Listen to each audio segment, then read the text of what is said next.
पूरी धाम जगन्नाथपुरी पूरी धाम के निश्चलानंद सरस्वती कहते हैं, पूरे विश्व का आर्थिक विकास नहीं है।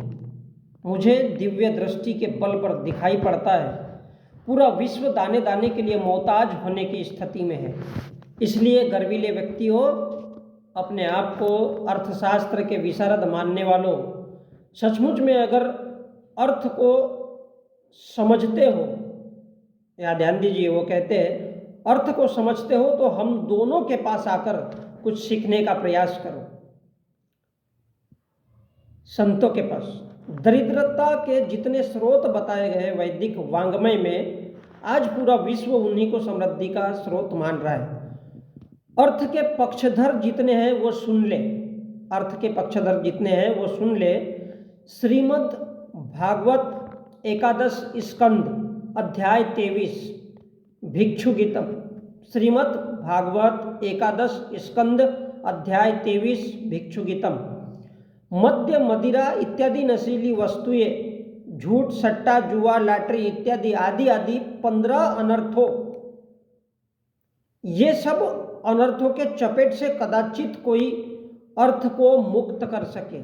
मुक्ति, अर्थ को अगर कोई मुक्त कर सके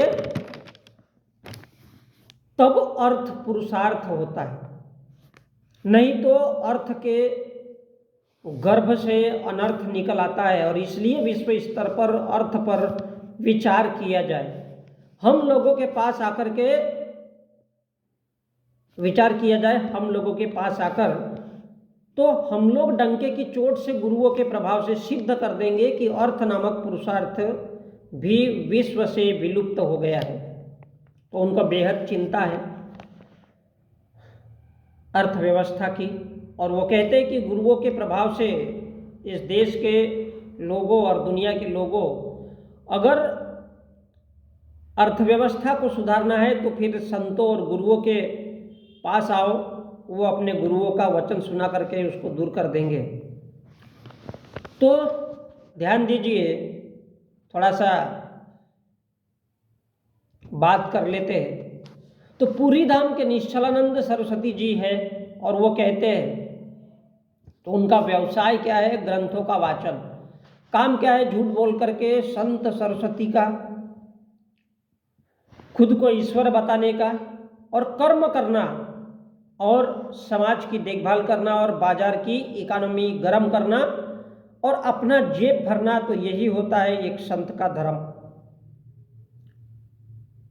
ये होता है एक संत का धर्म, अपनी जेब गर्म करना और हर उन चीज़ों पर अपनी राय रखना, बताना लोगों को और उसको उपदेश समझाना।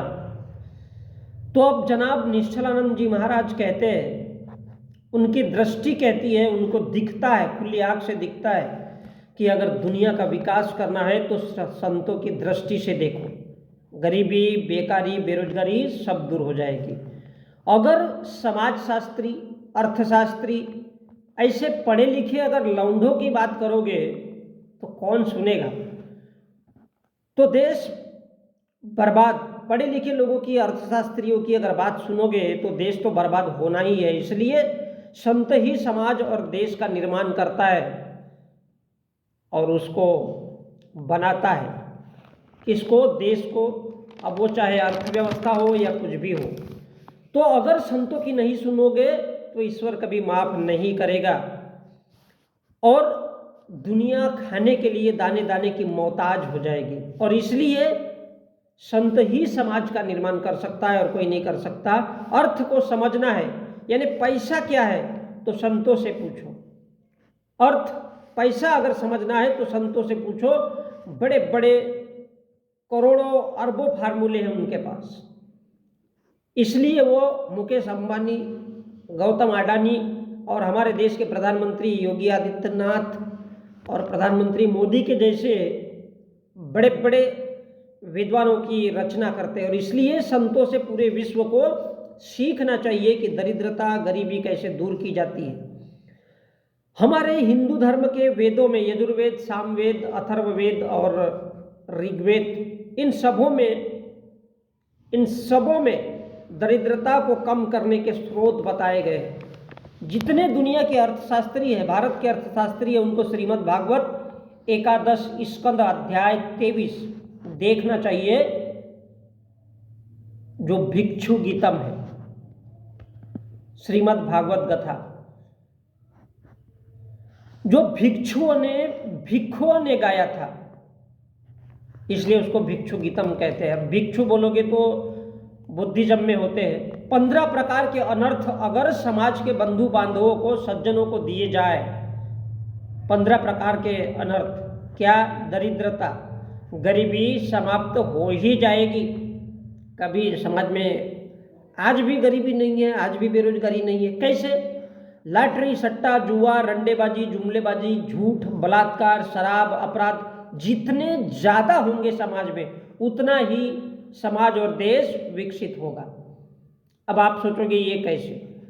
तो लॉटरी, सट्टा, शराब, नशा, झूठ, बलात्कार,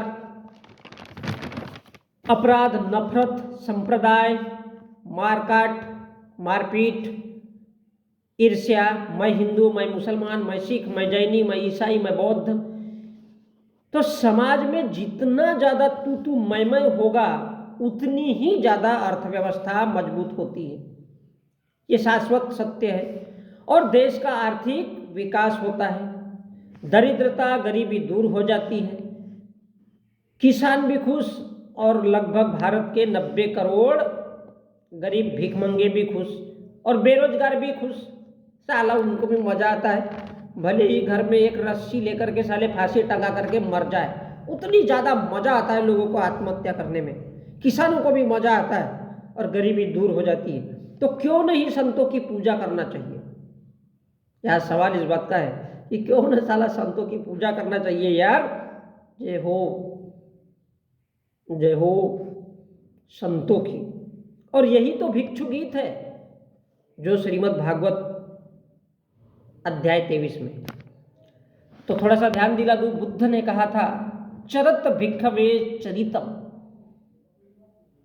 चरित्र का निर्माण कैसे होता है? चर संख्या हमेशा बदलते रहती है, इंसान का चरित्र, कैरेक्टर बदल जाता है। अगर लॉटरी, सट्टा, जुआ, बलात्कार, अपराध, शोषण, शराब, नशा, मारकाट, नफरत जितनी ज़्यादा होगी, समाज, देश उतना ही उन्नत होगा और समृद्ध होगा। जगह जगह कभी झगड़े ही नहीं होंगे। ये जितना ज़्यादा फैलेगा, बलात्कार, अपराध, शोषण, शराब, नशा, मारकाट, नफरत, सट्टा, लॉटरी, जुआ, तो कभी जगह जगह झगड़े ही नहीं होने देंगे और होंगे भी नहीं। तो इंसानों का कैरेक्टर और चरित्र बदलता जाएगा। ना गरीबी रहेगी, ना बेरोजगारी रहेगी, तो अर्थ का अनर्थ होगा? नहीं होगा। पूरा पैसा संतों के पास जाएगा, क्योंकि वो ज्ञान, ध्यान सभी वही बताते हैं। और इसलिए श्रीमद् भागवत गीता का पाठ करो और भिक्षु गीतम दोहराते रहो। किसका? श्रीमद् भागवत एकादश स्कंद अध्याय 23। क्योंकि अब ध्यान दीजिए, लॉटरी, सट्टा, जुआ, शराब, बलात्कार, रंडेबाजी, गुंडागर्दी, नफरत, अपराध, मारकाट, होड़, जलन, द्वेष, अपराध जितना अधिक लोगों के बीच फैलेगा, पूरी दुनिया की अर्थव्यवस्था उतनी ही मजबूत होगी। और यही वेदों का ज्ञान है, यही वेदों का सार है, यही वेदों का सार है। बुद्ध कहता है प्रमाद ठाणा वीरमणि शिक्षा पदम समाधियम। अब दरअसल ये बुद्ध ने नहीं कहा, बाद के लोगों ने जोड़ा। अर्थात मादकता, नशा, कोकीन, अफीम, सट्टा, जुआ, लॉटरी, अपराध, शराब, इन सबको ठाने में रखना है, ठान लेना है, मन में फैलने नहीं देना है। अपने मन में ठान लेना है, अपने मन के ठाने में बांधना है, मन में कैद करना है कि मादकता, शराब, नशा, नफरत, होड़, जलन सब मन में गाढ़ बांध करके रखो कि ये सब नशीली वस्तु, ये है मादकता है। जो इसमें गया वो लगातार भिखारी बनता रहेगा, बनता रहेगा, बनता रहेगा, बनता रहेगा, ऐसा बुद्धिज्म कहता है। और इसलिए वो कहता है भिक्षुओ चरत भिक्षुओ चरितम। नशा, शराब, अपराध, नफरत, लॉटरी, सट्टा, जुआ, रंडेबाजी सब चर है, सब मन को बदलते रहता है, सब मन को भटकाते रहता है। तो पैसों का लालच इंसान को इनकी लत लगाता है, पत्थर की पूजा करने की लत लगाता है। और यही चर अचर का ज्ञान लोगों को समझाना है कि वे दृढ़ रहे, मन को हिलने ना दे, डुलने ना दे, मन को ठाने में कैद रखे, दृढ़ संकल्पित रहे, तो ही चरित्र का निर्माण होगा, वरना मन चर है, बदल जाता है। किसी ने सट्टे का नाम लिया, लॉटरी का नाम लिया, पैसे का नाम लिया तो इंसान बदल जाता है, लत लग ही जाती है। और ये सब मादकता है, नशा है। 16 प्रकार से भी अधिक तुम घर घर जाकर के समझाओ, भिक्षुओं तुम घर घर जाकर के समझाओ, भिखारियों तुम घर घर जाकर के समझाओ, लोगों में चरित्र का निर्माण करो कि वो अचर रहे, इस मादकता से दूर रहे। किससे? सट्टा, जुआ, शराब, नशा, नशीली वस्तुएं से, अफीम, कोकीन। चरित्र, तो ही चरित्र का निर्माण होगा, तो ही तुमको जिंदगी समझ में आएगी। और जिंदगी समझ में आएगी तो समझ में आएगा कि साला लड़ना किससे है। और ग्रंथ कहते हैं वही जो संतों की जुबान बकती है, बोलती है। जिसको पैसे की जरूरत होती है वो सट्टा, जुआ, रंडेबाजी, शराब, बीड़ी, गांजा, अफीम, कोकिंग, अपराध, नशा, इसकी आदत में पड़ जाता है और खुद को भूल जाता है। जैसे मैं पैसा कमाने के लिए यूट्यूब पर हूँ, तो वो इंसान खुद को भूल जाता है, गरीबी, भूख, प्यास सब भूल जाता है। अब ऐसा इंसान क्या घंटा बेरोजगारी समझेगा? जनाब, ये पैसों का नशा है। तो अर्थ का यानी पैसे की जरूरत का अनर्थ हो जाता है, इंसान भूखा सोता है, इंसान आत्महत्या कर लेता है, इंसान ऊप तक नहीं करता इन लतों से, इन मादकता से। जय हो। इसलिए निश्चलानंद सरस्वती को हक है, और वो डंके की चोट पे कहता है कि जो हगना मुतना सेक्स की परिभाषा नहीं समझते, वो संतों का कथावाचन, कथन और उपदेश क्या घंटा समझेंगे। इसलिए वो कहता है कि हम लोगों के पास आकर के पूछो, अर्थव्यवस्था का इलाज समझाएंगे। डंके की चोट पे गुरुओं के प्रभाव से सिद्ध कर देंगे कि अर्थ नामक पुरुषार्थ विश्व से विलुप्त हो गया है। अब याद देखिए, पुरुषार्थ क्या है? पुरुष होने का अर्थ क्या है? पैसा। पुरुषार्थ, पुरुष होने का अर्थ क्या है? पैसा। अर्थ की कीमत को समझना, वो पुरुषार्थ है। अर्थ की कीमत, पैसे की कीमत को समझना ही पुरुषार्थ है। और जिसके पास पैसा रहेगा उसकी हजारों लाखों आने वाली पीढ़ियां साला माला माल रहेगी। और जिसके पास पैसा है वही सच्चा पुरुष है, वरना पुरुष होने का कोई अर्थ ही नहीं है। और यही पुरुषार्थ है। सोचो, पैसा होगा तो 60 साल तक मजा मौज करोगे। अगर किसान या गरीब मजदूर बन करके तो कभी विदेश नहीं जा सकते, कभी हवाई जहाज में नहीं बैठ सकते। 60 साल तक मजा मौज करोगे। मरने के बाद क्या कभी देख सकते हो तुम्हारी बीबी साला किसके साथ भाग रही है, किसके साथ सो रही है, तुम्हारा बेटा क्या कर रहा है? जीते जी नहीं पूछते तो मरने के बाद क्या घंटा पूछेंगे? जीते जी नहीं पूछते। वो जो तुम्हारे साथ रात दिन सोती है, तुम्हारी, जिसको तुम बीबी कहते हो, प्रेम करते हो ना, लेकिन तुम अगर भूखे रहोगे, नंगे रहोगे तो कोई तुमको पूछने वाला नहीं है। तो पुरुषार्थ कब मिलेगा? जब लोग, पुरुषार्थ किसको मिलता है? उसको मिलता है जो उपदेश देता है, ज्ञान देता है। जब लोग सट्टा, जुआ, शराब, गांजा, मादकता में लिप्त रहेंगे, लगे रहेंगे, तो उनका दिमाग काम नहीं करेगा। वो भूखे, प्यासे, लाचार, दरिद्र, गरीब रहेंगे। तो ही तो वो संतों के पास जाएंगे और उनको भगवान मानेंगे, उनकी पूजा करेंगे, उनके प्रवचन सुनेंगे। और ये दृष्टि केवल संतों के पास है, उनके ग्रंथों में है। इसलिए वो देश के प्रधानमंत्री, मुख्यमंत्रियों को बनाने का मादा रखते और वही बनाते हैं। 75 सालों का इतिहास देखो और उनके इशारों पे लोग सर झुकाते, उनके कहने पे लोग पत्थरों पे सर झुकाते। ये संतों का अर्थशास्त्र है। क्या? मादकता, लोभ, लालच। और इसलिए संत को गुरूर है, उसको घमंड है कि वो संत है, क्योंकि वो पूरी दुनिया की अर्थव्यवस्था को बदलते हैं और उनके इशारे पर, ग्रंथों की चकाचौंध पर पूरी दुनिया चलती है। दुनिया जब दाने दाने को मजबूर हो जाए, खाने को मजबूर हो जाए, तो बेहतरीन अर्थव्यवस्था का निर्माण वो लोग करके देते हैं। और वो लोग करके देते, सारी दुनिया उनकी पूजा करती है, मनन चिंतन पाठन करती है। और उनको देखो, अर्थशास्त्री डॉक्टर अंबेडकर, मनमोहन सिंह जैसे अर्थशास्त्री क्या ही समझाएंगे, क्या ही समझाएंगे? क्या वो स्वस्थ अर्थव्यवस्था दे सकते हैं? यदि पुरुष हो तो अर्थ को समझो, पैसों की कीमत को समझो, और यही पुरुष होने का अर्थ है, नहीं तो अनर्थ होगा। और इसलिए साधु लोग डंके की चोट पे कहते कि वो पूरी दुनिया की अर्थव्यवस्था को बदल सकते हैं, क्योंकि उनके पास बड़े बड़े फार्मूले हैं, उनके पास बड़े बड़े फार्मूले हैं।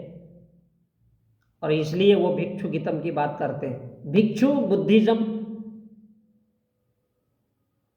तो किस प्रकार से बुद्धिज्म को हैक करके अपने हित में लिया जाता है और पुरुषार्थ को समझाया जाता है कि अगर तुम्हारे खानदानों के पास, तुम्हारे परिवार के लोगों के पास अगर पैसा रहेगा, अडानी अंबानी जैसे, तो हजारों हजारों सालों तक तुम्हारी आने वाली पीढ़ियां मौज कर सकती है। अगर मुकेश अंबानी, गौतम अडानी अगर 25 बीबियां भी रखे तो उनको कोई फर्क नहीं पड़ेगा, क्योंकि उनके पास पैसा है। और इसलिए संत ही पूरे विश्व को चला सकते हैं, चाहे वो किसी भी धर्म के हो। और यदि पुरुष हो तो अर्थ को समझो, पैसे की कीमत को समझो, तो पुरुष होने का अर्थ समझ में आएगा। और जनाब, जो पैसे की कीमत नहीं समझ सकता वो कभी पुरुष नहीं हो सकता। और यही तो अनर्थ है दुनिया का। इसलिए वो संत समझाता है, माशा अल्लाह क्या चीज है पैसा, और कभी अनर्थ नहीं होगा। इसलिए पुरुषार्थ को समझो, अर्थ पैसे की कीमत को समझो। मैं संजय।